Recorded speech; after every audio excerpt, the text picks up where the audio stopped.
পয়গম্বরের ইন্তেকালের আগে নসিহত করে গেছেন, ও উমর, মক্কার মধ্যে ইয়ামান থেকে একজন লোক আসবে, তার নাম হচ্ছে ওয়াইস করনি। আরে যুবক, রাসূলের পবিত্র জবান দিয়ে তার কথাটা কিভাবে উচ্চারণ হয়েছে। রাসূলের জামানার মুসলমান ছিল, রাসূলের জামানার মানুষ ছিল। যখন রাসূল নবুয়ত প্রাপ্ত হলেন তখন রাসূলের উপর ঈমান আনছে, আল্লাহর উপর ঈমান আনছে, রাসূলকে রাসূল হিসেবে আনছে। আইনা মুসলমান হইছে। রাসূলকে একটা নজর দেখার জন্য রাসূলকে অনেকবার চেষ্টা করছে। কারণ যারা রাসূলকে একটা নজর দেখতে পারছে, ঈমান আনছে, ঈমান অবস্থায় আবার মৃত্যুবরণ করছে, তাদেরকে সাহাবী বলা হয়। সাহাবী বলা হয় যারা ঈমান অবস্থায় রাসূলকে দেখছে। আর রাসূলের জামানায় যারা ঈমান অবস্থায় মৃত্যুবরণ করছে তাদেরকে সাহাবী বলা হয়। আল্লাহর ওলি বরাবর নবীর কাছে চিঠি পাঠাইলেন, ও পয়গম্বর, ও পয়গম্বর, একটা নজর দেখার জন্য আপনার সাথে একবার দেখার জন্য আমার অনেক দরকার ছিল। বরাবর চিঠি লিখলেন, পয়গম্বর পারি না কেন, আমার মা অসুস্থ, আমি পারতেছি না আপনার সাথে সাক্ষাৎ করার জন্য। আল্লাহর নবী ওয়াইস করিনিকে ডাক দেয়, বলে, ও ওয়াইস করিনি, আসতে হবে না, তোমার বৃদ্ধ মা বাবার খেদমত করো, তুমি আমার বৃদ্ধ মা বাবার খেদমত। কারণ আমি রাসূলের কে একটা নজর দেখার চেয়ে তোমার মা বাবার খেদমত করাটা হচ্ছে উত্তম। কেমন নবী আমরা পাইলাম। আর আজকে এলাকার বাড়িতে দেখা যায় কত বন্দর দরবার যখন গরু লয়া যায়, ছাগল লয়া যায়, তারা দেখা বড় খুশি হয়।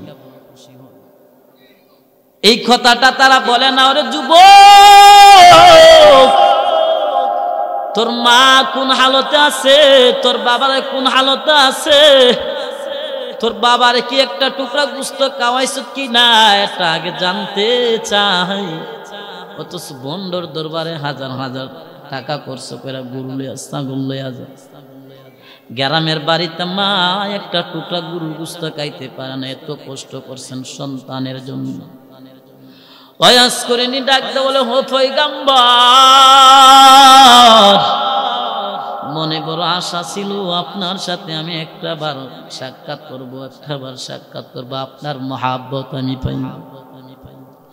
আর নবীর উম্মতের দল ওই যে ওয়াজ করেনি, সে সফরের উদ্দেশ্যে মদিনায় সফরের উদ্দেশ্যে যাবে।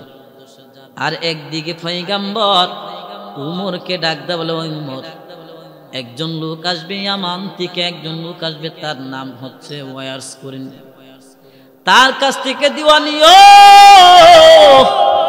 সে বড় দামি একটা মানুষ, সে বড় একটা দামি একটা মানুষ।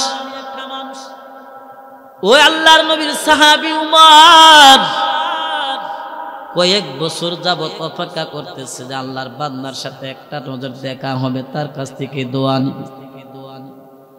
দেখেন, যেই 10 জন সাহাবীর মধ্যে একজন সাহাবীরে আল্লাহ পাক রব্বুল আলামিন 10 জন সাহাবীর আল্লাহ জান্নাতের সার্টিফিকেট দিয়েছিলেন।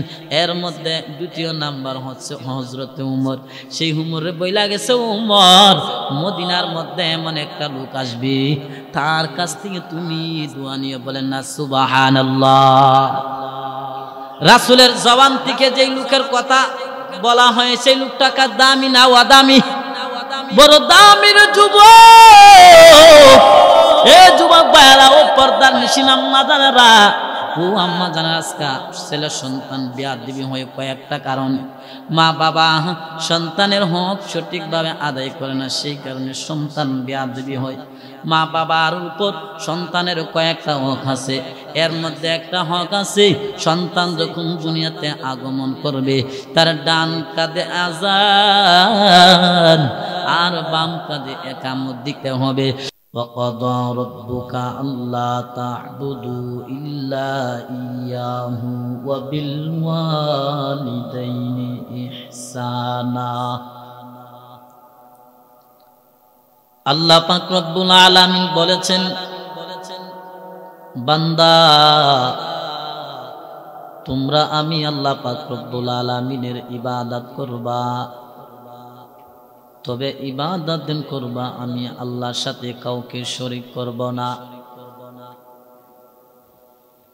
কারণ আমরা এক আল্লাহর মানি, এক আল্লাহর ইবাদত করি। কারণ আল্লাহর সাথে যদি কোনো গায়রুল্লাহরে শরীক করি, এটা মারাত্মক ধরনের একটা গুনাহ, মারাত্মক ধরনের একটা অপরাধ। আল্লাহ বলেন, আমি দুই শ্রেণীর গুনাহগার দলকে, আমি দুই শ্রেণীর দলকে আমি আল্লাহ ক্ষমা করব না।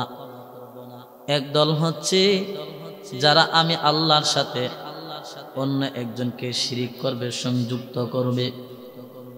আর এক দল হচ্ছে যারা মানুষের হক মাইরা খাবে। এই দুই দলকে আমি আল্লাহ ক্ষমা করব না। আল্লাহ পাক রব্বুল আলামিন আমার তেলাওয়াতকৃত আয়াতের মধ্যে আল্লাহ তো সুন্দর করে বলতেছেন, বান্দা ইবাদত দেন করবা, আমি আল্লাহর সাথে কাউকে শরীক করব না, কাউকে শরীক করব না। ওয়াবিল ওয়ালিদাইনি ইহসানা। আল্লাহ বলেছেন, ও সন্তান, তোমার মা বাবার সাথে সৎ আচরণ, সৎ ব্যবহার করো। আল্লাহ বলেছেন, ও সন্তান, তোমার বরণ পোষণ দেওয়াটা যদি তোমার উপরে সক্ষম হয়ে থাকে, তাহলে তোমাদের মা বাবার খেদমত করা হলো তোমার উপর ওয়াজিব। কারণ কোরআনের মধ্যে আছে, ওর নবীর উম্মতের দল আল্লাহর কোরআনের মধ্যে বলেছেন, সন্তান, তোমার মা বাবার সাথে তুমি কিভাবে আচার ব্যবহার করবা। ওর নবীর উম্মতের দল, মা বাবা তো এখন দুনিয়ার মধ্যে বড় অসহায় পড়িয়া গেছে। উচ্চ উচ্চ লেভেলের শিক্ষিত মেয়ে তুমি বিবাহ করেছো, অথচ মা বাবার খেদমত থেকে তারা অনেক দূরে পিছপা হয়ে আছে।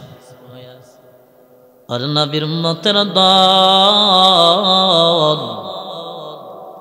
এই দুনিয়াতে দেখলাম মা বাবার মতন মাজলুম এই দুনিয়াতে কেউ নাই।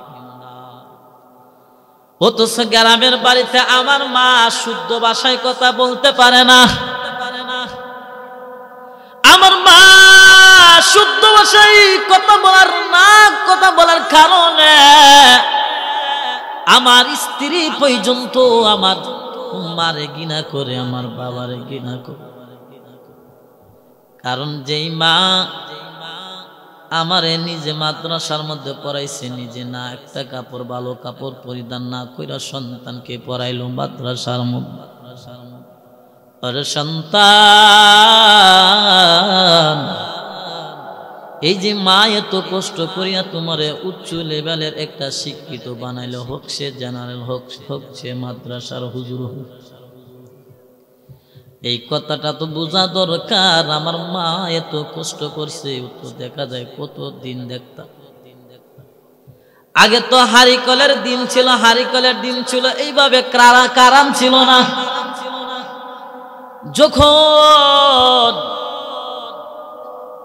ঘরের মধ্যে কোনো বাতি না থাকতো, অনেক সময় দেখতাম মা বাবা অন্ধকারের মধ্যে কানা খাইতাম, তখন সন্তানকে পড়ালেখার জন্য, উন্নতি করার জন্য হারিকলের ব্যবস্থা করে দিত।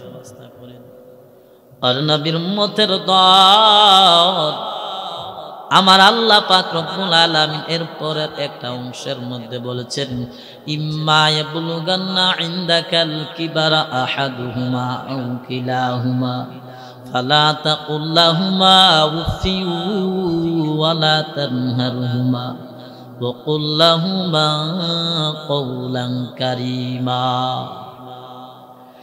আর নবীর উম্মতের দল আল্লাহ বলেছেন, ও সন্তান, তোমার মা বাবা উভয়ের মধ্যে যখন কেউ বার্ধক্যে পৌঁছে যায়, এলাকার বাড়িতে দেখবেন মা যখন বার্ধক্যে চলে যায়, মাথার চুল পেকে যায়, যখন তার শরীরের হাড়গুলো যখন ঢিল হয়ে যায়, শরীরের চামড়া যখন ঢিল হয়ে যায়, তখন মা বাবার খেদমত বেশি করতে হয় না কম করতে হয়? বেশি করতে হয়। সেই কারণে আল্লাহ বলেছেন, সন্তান যখন তোমার মা বাবা যখন বার্ধক্যে পৌঁছে যাবে, প্রথম নাম্বার হচ্ছে মা বাবার সামনে তুমি শব্দটা করবা না। নবীর উম্মতের দল আজকে দেখা যায় মা বাবার মতন অসহায় কেউ না।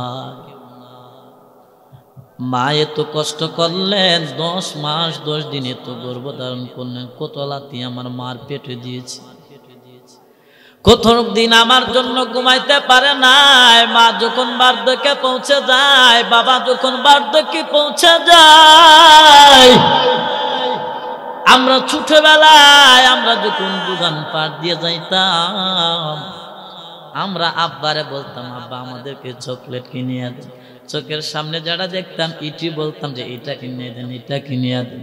মা যখন বার্ধক্যে পৌঁছে যায়, বাবা যখন বার্ধক্যে পৌঁছে যায়, তখন মা বাবা এই সময়ের মধ্যে মা বাবা ওই ছোট কালের মতন শিশুর মতন হয়ে যায়।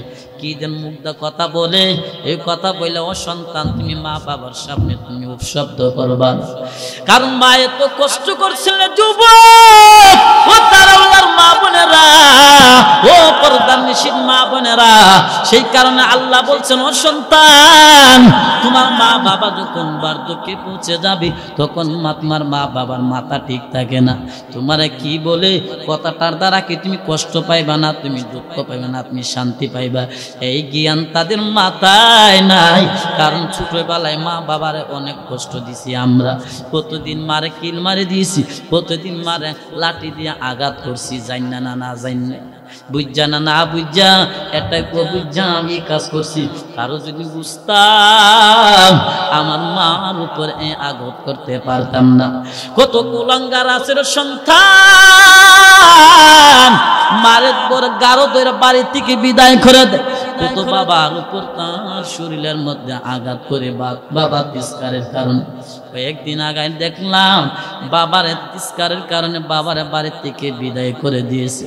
বাবা ভিতরে এমন তিরস্কার ঢুকেছে, গাছের মধ্যে রশি লাগায়া গলায় ফাঁসি দিয়ে সে পৃথিবী থেকে বিদায় হয়ে গেছে। ও যুবক, তুমি কারে কষ্ট দাও? প্রথম নাম্বার বলছো না সন্তান, 1 নাম্বার হচ্ছে তোমার মা বাবার সামনে তুমি শব্দটা বলবা না। কারণ মা যখন বৃদ্ধ হয়ে যায় কত কষ্টের কথা বলতে পারে, ও সন্তান এই কথা শোনার পর মার সামনে শব্দটা বলবা না। 2 নাম্বার বলছেন ওয়ালা তানহারহুমা, ও তারা ওর যুবক ভাইরা,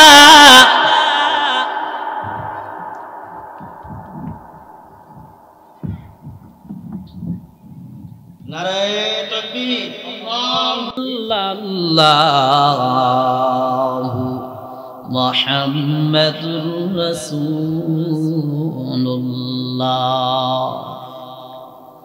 আল্লাহ বলেন প্রথম নাম্বার বলছেন, ও সন্তান মা বাবার সামনে তুমি শব্দটা করবা না রে সন্তান। 2 নাম্বার হচ্ছে ওয়ালা তানহারহুমা, ও সন্তান তোমার মা বাবা উভয় যখন বার্ধক্যে পৌঁছে যাবে, তাদের উভয়ের সামনে দমকের সুরে কথা বলিও না। ওয়াকুল লাহুমা কওলান কারীমা, মা বাবার সামনে যদি কথা বলতে হয় রে যুবক, আদবের সহিত কথা বলতে হবে, সম্মানের সহিত কথা বলতে হবে। কারণ তুমি জানো না যে কোন কথার দ্বারা, কোন আচার ব্যবহার দ্বারা তোমার মা কষ্ট পায়।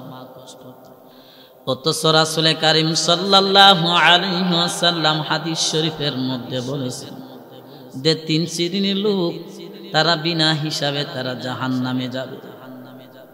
عن أنس رضي الله تعالى عنه قال قال رسول الله صلى الله عليه وسلم لا يدخل الجنة منان ولا عاق ولا مدمن خمار আল্লাহর নবী বলেছেন তিন শ্রেণীর লোক জান্নাতে প্রবেশ করবে না। এক নাম্বার হচ্ছে মা বাবার অবাধ্য সন্তান। এক নাম্বার হচ্ছে যারা কুঠা দানকারীরা ব্যক্তিরা, তারা জাহান্নামের মধ্যে যাবে। লা ইয়াদখুলুল জান্নাতা মান্নান শব্দের অর্থ হলো কুঠা দানকারী ব্যক্তি। এই জমিনের মধ্যে দেখলাম কত মানুষের উপকার করে আবার কুঠা মারে দে। তোরে যদি আমি 5,000 টাকা বিপদের পইরা তুই 5,000 টাকা চাইছ, তোর আমি দিয়েছি, এই টাকা যদি না দিতাম তুই তো বিপদের মধ্যে এখন পর্যন্ত বিপদের মধ্যে সম্মুখীন হয়ে থাকতে। আল্লাহ রাসূল বলেছেন ওই শ্রেণীর লোকেরা হাসরের ময়দানে তারা ধার দেওয়ার তার কোনো সওয়াব পাবে না। হাসরের ময়দানে তারা জাহান্নামের মধ্যে যাবে। ওয়ালা আকু, আল্লাহ রাসূল বলেছেন 2 নাম্বার বলেছেন ওই সন্তান, যে সন্তান মা বাবার অবাধ্য সন্তান, সে যদি নেককার হয়ে সে তা জান্নাতে যেতে পারবে না। নাউজুবিল্লাহ কইতেন না। 3 নাম্বার হচ্ছে ওয়ালা মুদমিনু খামার। 3 নাম্বার হচ্ছে মদ পানকারী, নেশাগ্রস্ত হইয়া মদ পান করছে যুবক, মদ পান করা ব্যক্তিরা জাহান্নামে যাবে। রাসূল কারীম সাল্লাল্লাহু আলাইহি ওয়াসাল্লাম এক হাদিসের মধ্যে বলেছেন, আন আবি হুরায়রা রাদিয়াল্লাহু তাআলা আনহু قال قال رسول الله صلى الله عليه وسلم رضا ربي في رضا الوالد وسخط ربي في سخط الوالد। আল্লাহর পয়গম্বর বলে, ও সন্তান, আল্লাহ যে সন্তান, যে মা বাবা যে সন্তানের প্রতি সন্তুষ্ট, এই সন্তানের প্রতি আমার আল্লাহ সন্তুষ্ট। আর যে সন্তানের প্রতি তার মা বাবা সন্তুষ্ট না, আমার আল্লাহ তার প্রতি কোনো সন্তুষ্ট না। মা বাবার সাথে এমন কোন আচার ব্যবহার করা যাবে না যে আমার ব্যবহার দ্বারা মা কষ্ট পায়, দুঃখ পায়। ওর নবীর উম্মতের দল, ওই যে ইয়ামানের একজন লোক ছিল যার নাম ওয়াইস কুরনি। রাসূল হাদিসের মধ্যে বলেছেন, ও সাহাবায়ে কেরাম, আমি মারা যাওয়ার আগে মদিনার মধ্যে একটা লোক আসবে, তার কাছ থেকে তোমরা দোয়া নিও। আল্লাহর নবী বলেছেন, আল্লাহর নবী উমরকে ডাক দা বলে, যে উমরের কথা নবী হাদিসের মধ্যে বলেছেন, লাউ কানা বাদি নাবিয়ান লাউ কানা উমর। আল্লাহর নবী বলেছেন, আল্লাহ পাক যদি আমার এক নবী, আল্লাহ পাক যদি আমার পর কোন নবী বানাইতেন, হযরত রে উমর রে আল্লাহ নবী বানাইতেন। বলেন না সুবহানাল্লাহ। পয়গম্বরের ইন্তেকালের আগে নসিহত করে গেছেন, ও উমর, মক্কার মধ্যে ইয়ামান থেকে একজন লোক আসবে, তার নাম হচ্ছে ওয়াইস কুরনি। আরে যুবক, রাসূলের পবিত্র জবান দিয়ে তার কথাটা কিভাবে উচ্চারণ হয়েছে। রাসূলের জামানার মুসলমান ছিল, রাসূলের জামানার মানুষ ছিল। যখন রাসূল নবুয়ত প্রাপ্ত হলেন তখন রাসূলের উপর ঈমান আনছে, আল্লাহর উপর ঈমান আনছে, রাসূলকে রাসূল হিসেবে আনছে, আইনা মুসলমান হইছে। রাসূলকে একটা নজর দেখার জন্য রাসূলকে অনেকবার চেষ্টা করছে, কারণ যারা রাসূলকে একটা নজর দেখতে পারছে, ঈমান আনছে, ঈমান অবস্থায় আবার মৃত্যুবরণ করছে, তাদেরকে সাহাবী বলা হয়। সাহাবী বলা হয় যারা ঈমান অবস্থায় রাসূলকে দেখছে। আর রাসূলের জামানায় যারা ঈমান অবস্থায় মৃত্যুবরণ করছে তাদেরকে সাহাবী বলা হয়। আল্লাহর ওলি বরাবর নবীর কাছে চিঠি পাঠাইলেন, ও পয়গম্বর, ও পয়গম্বর, একটা নজর দেখার জন্য আপনার সাথে একবার দেখার জন্য আমার অনেক দরকার ছিল। বরাবর চিঠি লিখলেন, পয়গম্বর পারি না কেন, আমার মা অসুস্থ, আমি পারতেছি না আপনার সাথে সাক্ষাৎ করার জন্য। আল্লাহর নবী ওয়ার স্ক্রিনকে ডাক দাও, ও ওয়ার স্ক্রিনি, আসতে হবে না, তোমার বৃদ্ধ মা বাবার খেদমত করো, তুমি আমার বৃদ্ধ মা বাবার খেদমত, কারণ আমি রাসূলের কে একটা নজর দেখার চেয়ে তোমার মা বাবার খেদমত করাটা হচ্ছে উত্তম। কেমন নবী আমরা পাইলাম। আর আজকে এলাকার বাড়িতে দেখা যায় কত বন্দর দরবার যখন গরু লয়া যায়, ছাগল লয়া যায়, তারা দেখা বড় খুশি হয়। এই কথাটা তারা বলে না, ওরে যুবক, তোর মা কোন হালতে আছে, তোর বাবার কোন হালতে আছে, তোর বাবার কি একটা টুকরা গোশত খাওয়াইছ কি না, এটা আগে জানতে চাই। অথচ বন্দর দরবারে হাজার হাজার টাকা খরচ করে গরু লইয়া ছাগল লইয়া যায়। গ্রামের বাড়িতে মা একটা টুকরা গরুর গোশত খাইতে পারে না, এত কষ্ট করছেন সন্তানের জন্য। ওয়াজ করে নি ডাক দে বলে, হো পয়গম্বর,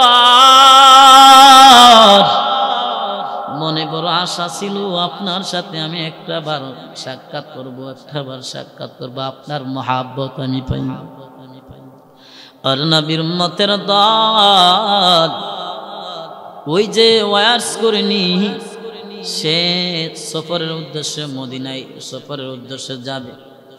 আর একদিকে পয়গম্বর উমরকে ডাক দে বলে, ওই উমর, একজন লোক আসবে ইয়ামান থেকে, একজন লোক আসবে, তার নাম হচ্ছে ওয়ার্স করিন, তার কাছ থেকে দিওয়ানিও।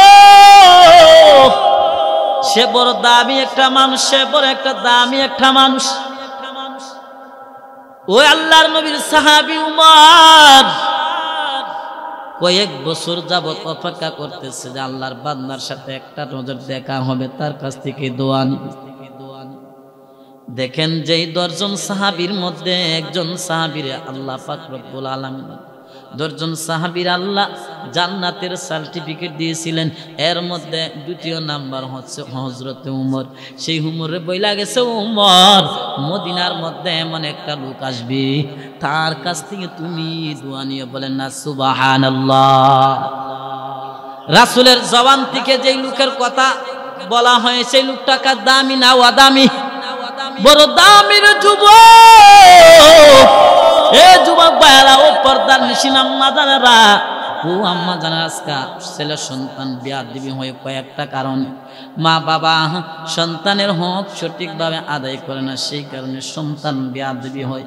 মা বাবার উপর সন্তানের কয়েকটা হক আছে, এর মধ্যে একটা হক আছে, সন্তান যখন দুনিয়াতে আগমন করবে তার ডান কাঁধে আযান আর বাম কাঁধে ইকামত দিতে হবে। আর নবী রহমতের 2 নাম্বার হচ্ছে, সন্তান যখন দুনিয়াতে আসে, হাদিসের মধ্যে আছে, ও সন্তান, হাদিসের মধ্যে আছে, ও পর্দানিশীন মা বোনেরা, 7 দিনের মাথা, ওই সন্তানের মাথাটাকে মুন্ডন করিয়া তার ওই চুলের ওজন পরিমাণ সৎকে করে দেওয়া, রূপার পরিমাণ সৎকে করা দেওয়া। এর নবীর উম্মতের দল আরেকটা হচ্ছে, সন্তানকে 3-7 দিনের মাথায়, সন্তানকে 7 দিনের মাথা থেকে কোরআন হাদিস দিকে একটা নাম রাখা। আজকে দেখা যায় অনেক সন্তান হসপিটালের মধ্যে সিজারের হালত, অনেক সন্তানের জন্ম হয়। ডাক্তারের সাথে যখন পরামর্শ করে, ডাক্তার সাহেব, আমরা তো মুসলিম হিসাবে 7 দিনের মাথা তো নাম রাখা লাগে, এখন কি করব? না, আর কয়েকটা দিন আরো অপেক্ষা করো। আল্লাহ রাসূল বলেন, বুঝে থাকলে বলেন যে আল্লাহ রাসূল থেকে কি এই ডাক্তার কি জ্ঞানী বেশি না কম? আল্লাহ রাসূল থেকে কি জ্ঞানী বেশি না কম? 1,500 বছর নবী হাদিসের মধ্যে বলে গেছেন, উম্মত, তোমার সন্তানকে 7 দিনের মাথায় মাথার চুল মুন্ডন করবা, তার মাথার চুল মুন্ডন করিয়া এই চুলের ওজন পরিমাণ, রূপার ওজন পরিমাণ তার ওই টাকাটাকে সৎকা করে দিবা। আর তার একটা ভালো নাম রাখবা। ও সন্তান, আজকে দেখা যায় সঠিকভাবে সন্তানের হক আদায় না করার কারণে আজকে মা বাবার উপর অনেক বড় মুসিবত আসে। আল্লাহর নবী বলেছেন, ও সন্তান, ও পর্দানিশীল মা বোনেরা, আমার সন্তান যখন খানা পিনা করার সময় যখন হয়, সন্তানটাকে হালাল খাদ্য খাওয়াইতে হবে। অথচ দেখা যায় সন্তান তার পেটে, কারণ সে তো নিষ্পাপ, সে জানে না মা কি হারাম খাইতেছে না হালাল খাইতেছে। কারণ মার খাবার থেকে স্পেশাল ভাবে আল্লাহ দুধের ব্যবস্থা করে দেয়। বলতেন না সুবহানাল্লাহ? কারণ ওরে যুবক, আল্লাহ রাসূল বলেছেন, সন্তান মা বাবার হকের মধ্যে বলছেন, ও সন্তান, ও পর্দানিশীল মা বোনরা, যখন সন্তানকে কানা পিনা করায়, যখন দুধ পান করাইবা, যে কানাডা খাইছো এই কানাডাকে হারাম না হালাল যাচাই বাছাই করে খাইবা। যদি হালাল খাদ্য খায়া সন্তান রে যদি লালিত পালিত করেন, আল্লাহর কসম করে বলি, ওই সন্তান কোনোদিন মা বাবার অবাধ্য হবে না। আমরা নিজে মা বাবা হারাম খাইতে খাইতে জীবনটাকে নষ্ট করে ফেলেছি, তা আমাদের সন্তান কিভাবে ভালো হবে? ওর নবীর মথের দল, ওর যুবক, আরেকটা হক হচ্ছে সন্তান যখন পড়ালেখার সময় হয়, দ্বীনি শিক্ষা দাও। কারণ কোন মানুষের কাছে যদি দ্বীনি শিক্ষা থাকে, তার সে বেয়াদবি হয় না। ওর নবীর উম্মতের দল ওয়াস করেনি রহমাতুল্লাহ আলাইহি মদিনার সফরে গেলেন। উমরের সাথে সাক্ষাৎ হয়ে গেল। উমরকে রাসূল বলে গেছেন, উম্মর, ওয়াস করিনের আকৃতি, গঠন আকৃতি এমন হবে, তার কাছ থেকে দোয়া নিও। আল্লাহর ওলি ওয়াস করিনি রহমাতুল্লাহ আলাইহির সাথে যখন হযরত উমরের সাক্ষাৎ হয়ে গেল, তখন যে রাসূলে বলেছিল যে ওয়াস করিনির তার নাম হবে ওয়াস করিনা, আর তার গঠন আকৃতি এমন হবে। আল্লাহর পয়গম্বর সাহাবী হযরত উমর যখন ওয়াস করিনিরকে যখন দেখলো, দিকে চিনে ফেলেছে, বলতেছে, আপনার নাম কি? আমার নাম ওয়াস করিনি। রাসূল আপনার কথা বলে গেছেন।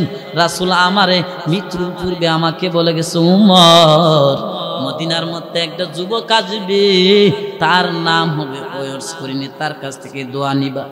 আল্লাহর নবীর কথাটা যখন আল্লাহর নবীর সাহাবীরে যখন বলল, আল্লাহর নবীর সাহাবী আবার ওয়াস করিনিকে বলল, দুইটা চোখের পানি ছেড়ে কাঁদে, আল্লাহ, ও যুবক ভাইরা, একজন সাহাবীর মর্যাদা এত বেশি, এত বেশি, এত বেশি।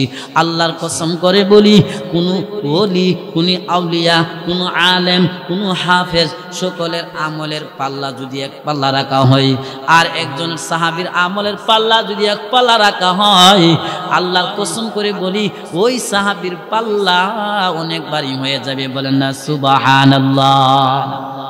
কাদের কুদরত দারি গর কামাল, আনতা রব্বি আনতা হাসিবি জুল জালাল, তুহি কাদের জলিলুল্লাহ জাহাদার, বহর হাল তুহি মেরা নিগাহদার। নবী হাদিসের মধ্যে বলেছেন যে মা বাবার দোয়ার বরকতে আল্লাহর ওলি হওয়া যায়। ওর যুবক, যে সাহাবীর জবান থেকে কথাটা বাহির হয়েছে যে রাসূল বলেছেন তোমার কাছ থেকে বিলে আমি দোয়া নেওয়ার জন্য, রাসূল বলেছেন। আর নবীর উম্মতের দল উমর যখন ওয়াস করিনি রেখে যখন এই লজ্জাটা বলল, তখন ওয়াস করিনি শোনার পর মাটির মধ্যে গড়াগড়ি করে কান্না করতেছে। আমি এমন কি আমল করলাম যে আমার কথা রাসূলের জবান থেকে বের হয়েছে। আর নবীর উম্মতের দল, এই দুনিয়াতে দেখলাম যারা মা বাবার অবাধ্য হয়েছে, তাদের দুনিয়া তো শান্তি নাই, আখিরাত তো শান্তি নাই। কারণ নবীর উম্মতের দল সারাটা দিন বেশি ইনকাম করেন বা কমই করেন, যদি ইনকাম করেন মা বাবার খেদমত করবেন। দেখেন আল্লাহ পাক রব্বুল আলামিন পক্ষ থেকে দেখবেন কুদরতি ভাবে ঘরের মধ্যে আল্লাহ রহমত নাজিল করতেছে। তে মা বাবার খেদমত করব না ছাড়বো? মা বাবার খেদমত করব না ছাড়বো? আর নবীর উম্মতের দল পয়গম্বর হাদিসের মধ্যে বলেছেন যে 3 শ্রেণীর লোক তারা জাহান্নামে যাবে। 1 শ্রেণীর লোক হচ্ছে যারা উপকার করে, যারা কুটা মারবে। 2 নাম্বার হচ্ছে মা বাবার অবাধ্য সন্তান। 3 নাম্বার হচ্ছে মদ পান করা ওলা ব্যক্তিরা, তারা জাহান্নামে যাবে। ওর নবীর উম্মতের দল আমরা হইল শেষ নবীর উম্মত, আমরা হইলাম দামি নবীর উম্মত। আল্লাহর নবী বলে গেছেন ও উম্মতেরা, আল্লাহর নবী সাহাবায়ে কেরামদেরকে বলে গেছেন ও সাহাবায়ে কেরাম, কোন সন্তান যদি তার মা বাবার চেহারার দিকে হাসি মনে আনন্দের সহিত তাকায়, আল্লাহর নবী বলেছেন তার আমল নামার মধ্যে একটা কবুল হজের সওয়াব তার আমল নামার মধ্যে দিয়ে দিবেন। বলেন না সুবহানাল্লাহ। সাহাবায়ে কেরামরা প্রশ্ন করলেন পয়গম্বর, কোন লোক যদি 100 বার তার মা বাবার চেহারার দিকে আনন্দের সহিত দিয়ে তাকায়, 100টা কবুল হজের সওয়াব লেখা হবে?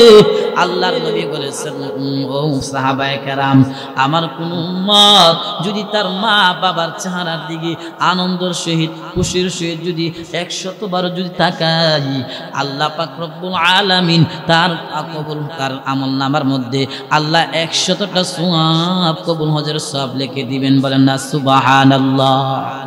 মা বাবার সাথে রাগান্বিত হব না, খুশি হব।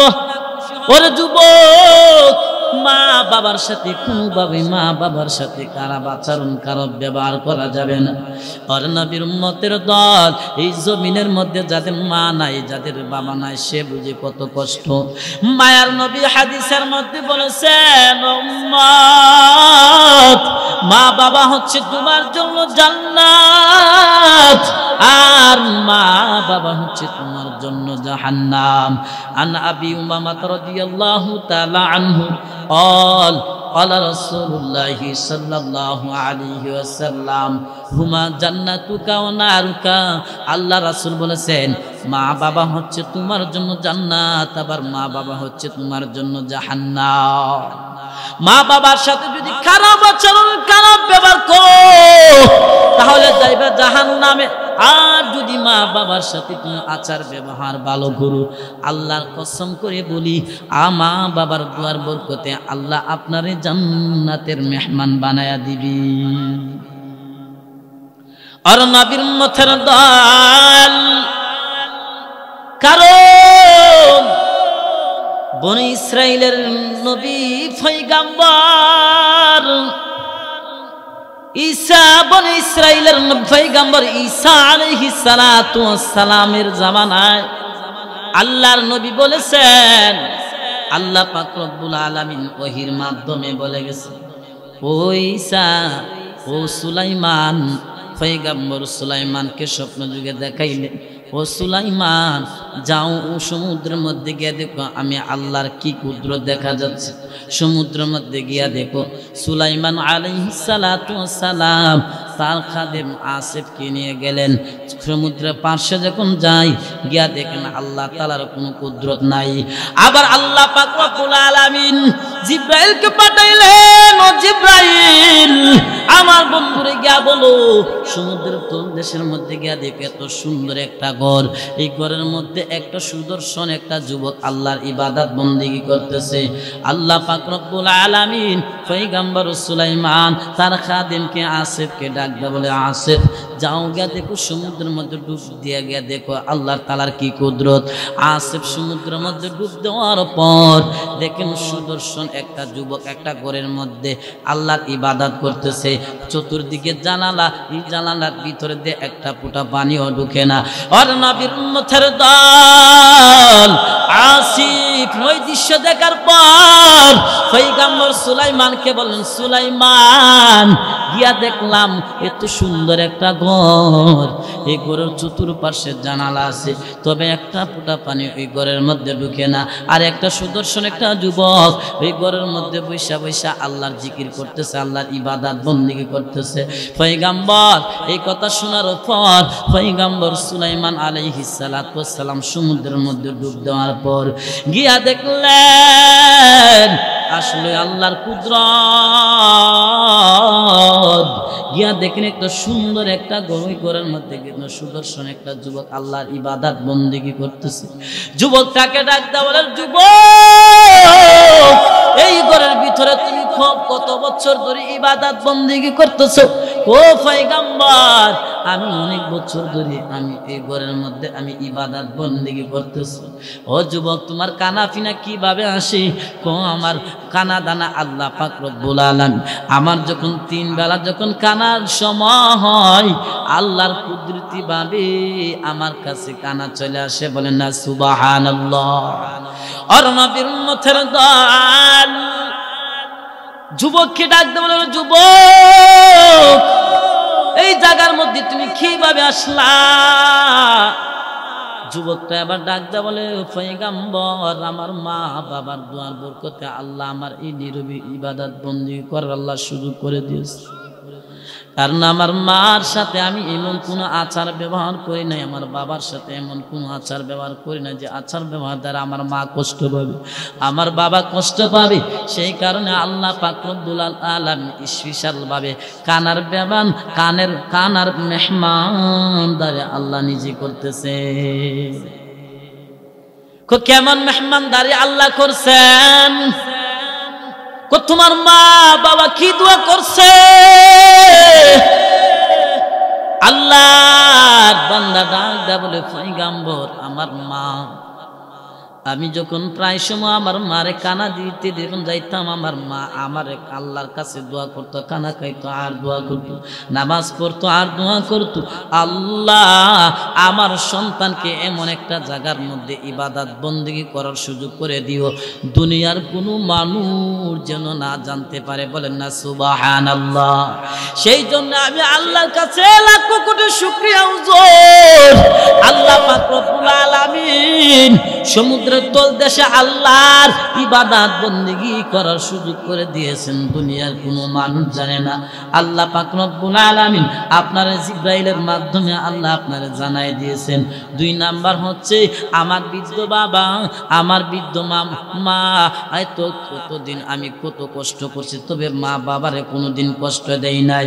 আর যুবকের দল এলাকার বাড়িতে দেখা যায় বাবা যখন বৃদ্ধ হয়ে যায়, মা যখন বৃদ্ধ হয়ে যায়, মা যখন গর্ভের হয়ে যায়, বাবা যখন গর্ভের হয়ে যায়, তখন প্রস্রাব পায়খানা জায়গায় জায়গায় করে দেয়। যখন সন্তান অনুসন্তান দেখা যায় প্রস্রাবের দুর্গন্ধের কারণে পায়খানার দুর্গন্ধের কারণে মার কাছে জানা, ওর সন্তান তোর মা যে এত কষ্ট করছেন তুই তো আর জানোস না রে সন্তান। আমি যখন মার ডান পাশে যখন প্রস্রাব করে দিতাম আমার মা আমার ডান পাশে শুয়াইতেন, ডান পাশে যখন প্রস্রাব করে দিতাম আবার আমার মা আমার বুকের মধ্যে শুয়াইতেন। একটা হইলো কারণ আমার সন্তান যদি অসুস্থ হয়ে যায় আমি বড় পেরেশানির মধ্যে হয়ে যাব। আরে যুবক ছোটবেলায় দেখতাম আমি যখন অসুস্থ থাকতাম আমার মা বড় পেরেশানি হয়ে যেতেন, বাবা বড় পেরেশানি হয়ে যেতেন। ও যুবক ভাইরা এলাকার বাড়িতে তাকায় দেখবেন যাদের ছোট সন্তান অসুস্থ থাকে দেখবেন মারও মন ভালো থাকে না, বাবারও মন ভালো থাকে না, এমন লোক আসেনি আসেনি। হে যুবক ভাইরা, কারণ মা বাবার সাথে এমন আচরণ করা যাবে না যে আচরণের দ্বারা মা বাবা কষ্ট পাবে। আর নবীর উম্মতের দল পয়গম্বর সুলাইমান যুবকটাকে জিজ্ঞাসা করলো, হে যুবক ভাই এই রিজিকের ব্যবস্থা আল্লাহ কিভাবে করে? হুজুর আমার বাবা প্রায় সময় নামাজ পড়ে পড়ে আল্লাহর কাছে দোয়া করত, ও আল্লাহ আমার এই সন্তানটার দ্বারা আমরা কোনোদিন কষ্ট পাই নাই। আল্লাহ ওই সন্তানটাকে তুমি যতদিন জীবিত রাখবা তারে আল্লাহ রিজিকের ব্যবস্থা তুমি কইরা দিবা। ও পয়গম্বর, আজ আমি সমুদ্রের তল দেশে আমি আল্লাহর ইবাদত বন্দেগী করি, যখন কানার সময় হয় আল্লাহ পাক রব্বুল আলামিন আমার মেহমানদারির জন্য আল্লাহ স্পেশাল ভাবে রিজিকের ব্যবস্থা করে দেন। বলেন না সুবহানাল্লাহ। মায়ের দোয়া লও হে মুমিন, মায়ের দোয়া লও, মায়ের দোয়া লও হে মুমিন, মায়ের দোয়া লও। বিপদে পড়বে না মুমিন যখন যেতাই যাও, বিপদে পড়বে না মুমিন যখন যেতাই যাও। মায়ের দোয়া লও হে মুমিন, মায়ের দোয়া লও। মায়ের যখন দোয়া করে চলে যাই তুই আরশ পরে, সাথে সাথে কবুল হয়ে ফল দেখিতে পাও। মায়ের দোয়া লও হে মুমিন, মায়ের দোয়া লও। পয়গম্বর হাদিস শরীফের মধ্যে বলেছেন ক্বালা উম্মুকা ক্বালা সুম্মা মান ক্বালা উম্মুকা ক্বালা সুম্মা মান ক্বালা উম্মুকা ক্বালা সুম্মা মান ক্বালা সুম্মা আবুকা। আল্লাহর পয়গম্বর হাদিসের মধ্যে মার কথাটা 3 বার বলছেন আর বাবার কথাটা 1 বার বলছেন, কারণ মা যে 3টা কষ্ট করেন বাবা এই 3টা কষ্ট করে নাই। 1 নাম্বার হচ্ছে সন্তান যখন গর্ভে যায় সাধারণত ভাবে দেখা যায় আমার মা বোনদের একটা ভূমির বাবা আসে, মাথা ঘুরায় ঠিক মতো খাইতে পারে না, যাও কিছু খাই ভূমি করে সব কিছু বের করে দেই। আল্লাহর নবী বলেছেন ও সন্তান রে, তুই পেটে যাওয়ার পর তোর মা এই কষ্ট করছেন রে সন্তান। এই কারণে রাসূল হাদিসের মধ্যে 3 বার মার কথাটা বলছেন, 1 বার বাবার কথা বলছেন। এ যুবকের দল, যখন আমি দুনিয়াতে আসার সময় যখন প্রসাব ব্যথা যখন শুরু হয়ে যায়, স্ত্রী স্বামীর কাছে দোয়া চায়, স্বামী আমার একসঙ্গে 70 বছর 60 বছর সংসার করছি, 50 বছর সংসার করছি, জানি না এত ব্যথা মনে হয় 7 আসমান 7 জমিন আমার উপরে ছেড়ে দিয়েছে, এত কষ্ট হচ্ছে। ও স্বামী আমার, আমারে আপনি ক্ষমা করিয়া দিবেন। আল্লাহর নবী বলেছেন মহিলাদের প্রসাবের সময় এত কষ্ট আল্লাহ দিয়েছেন আল্লাহ পাক রব্বুল আলামিন, এই কারণে মার কথাটা রাসূল হাদিসের মধ্যে 3 বার বলছেন। বলেন না সুবহানাল্লাহ। ওরে যুবক, মা এত কষ্ট করছেন সন্তানের জন্য, অথচ দেখা যায় এই মারে এই জনম দুঃখিনী মারে কিভাবে আমরা কষ্ট। ওরে যুবকের দল,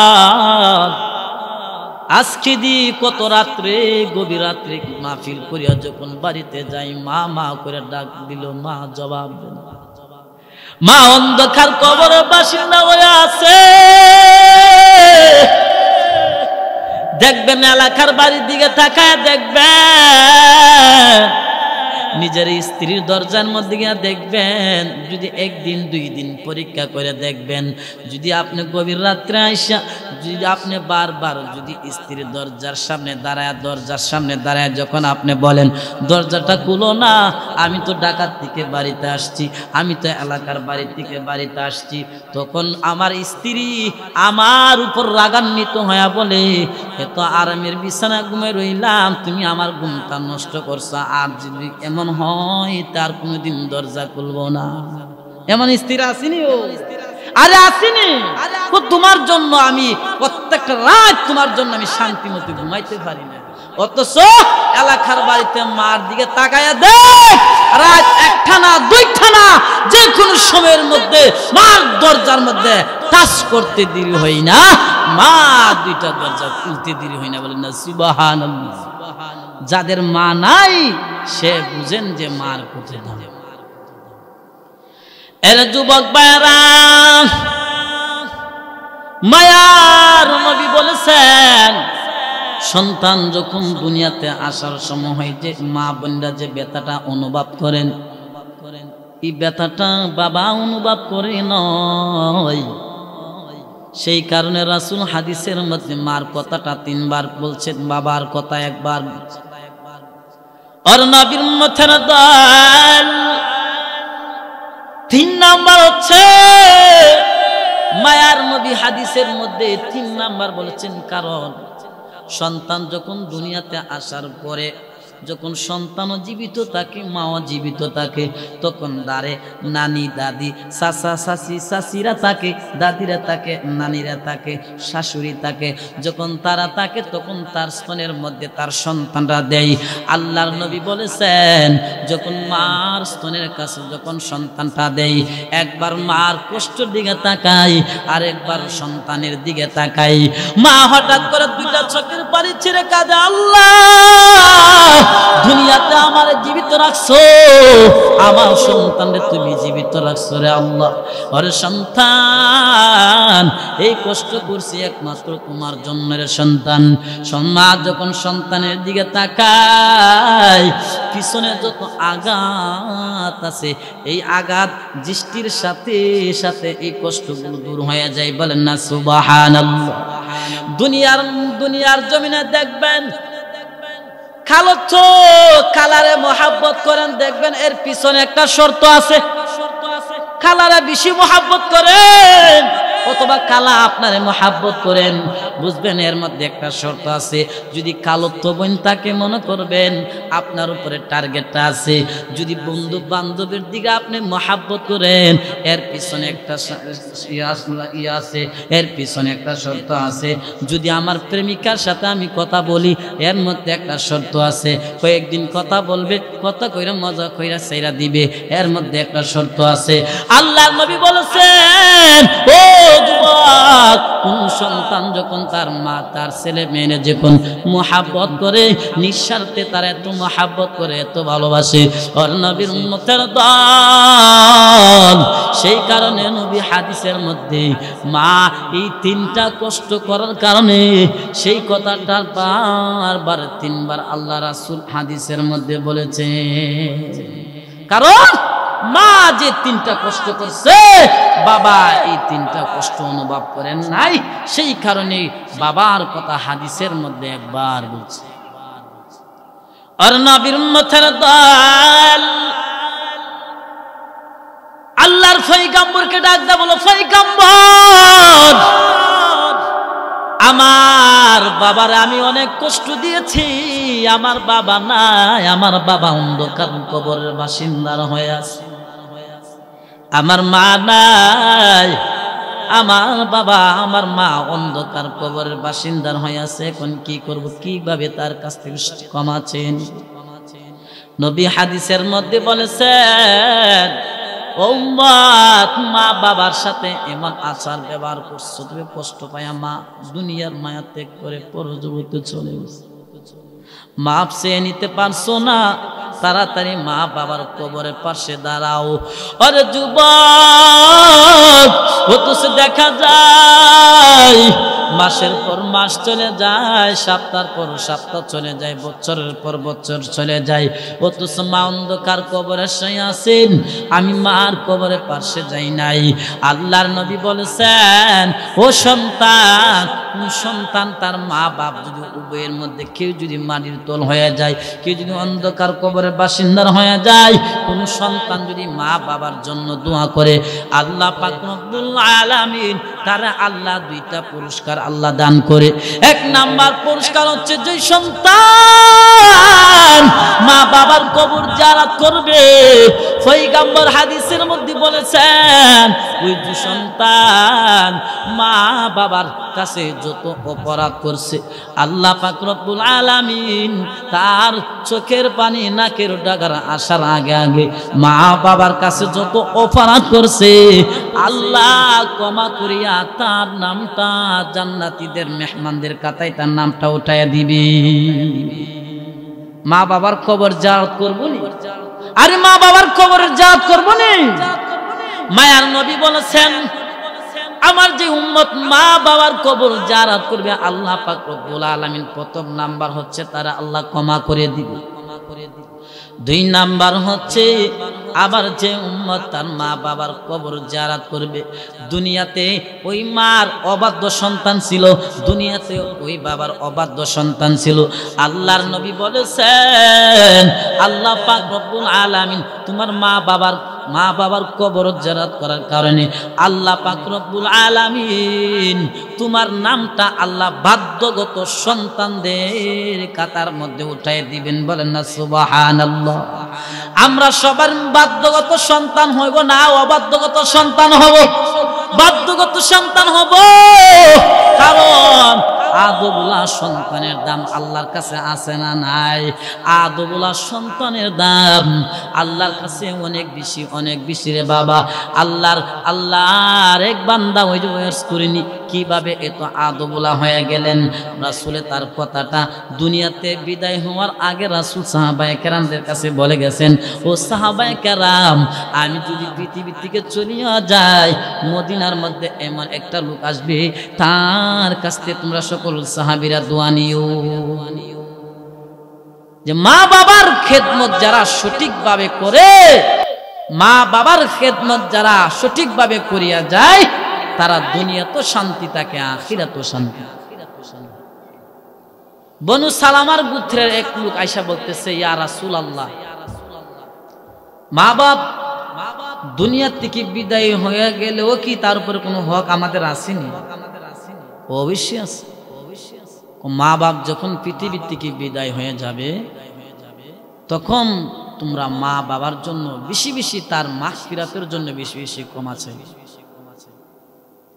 আর দুই নাম্বার হচ্ছে মা বাবা দুনিয়াতে চলাকালীন অবস্থায় এমন পাপ করছে তুমি জানো, এই পাপের কথা যদি তোমার স্মরণ থাকে আল্লাহর কাছে গোপনে তওবা করে আল্লাহ আমার মার এই গুনাহটা তুমি ক্ষমা করে দাও। আল্লাহ রাসূলকে আবার বলছেন যে হুজুর আর কি করব? তোমার মা বাবার আত্মীয় স্বজন যদি তোমার চাচা থাকে, রাসূল হাদিসের মধ্যে বলেছেন তোমার বাবা যদি না থাকে তাহলে তোমার চাচাকে তুমি মূল্যায়ন করবা, কারণ বাবার গ্রান, বাবার শরীরের যে গ্রানটা আসতো এই গ্রানটা চাচার কাছ থেকে আসে। সেই কারণেই আল্লাহ রাসূল হাদিসে বলেছেন যে চাচা হলো বাবার মতো, চাচা হলো বাবার মতো। রাসূল হাদিসের মধ্যে বলে গেছেন যে ও সন্তান তোমাদের মা বাপ যদি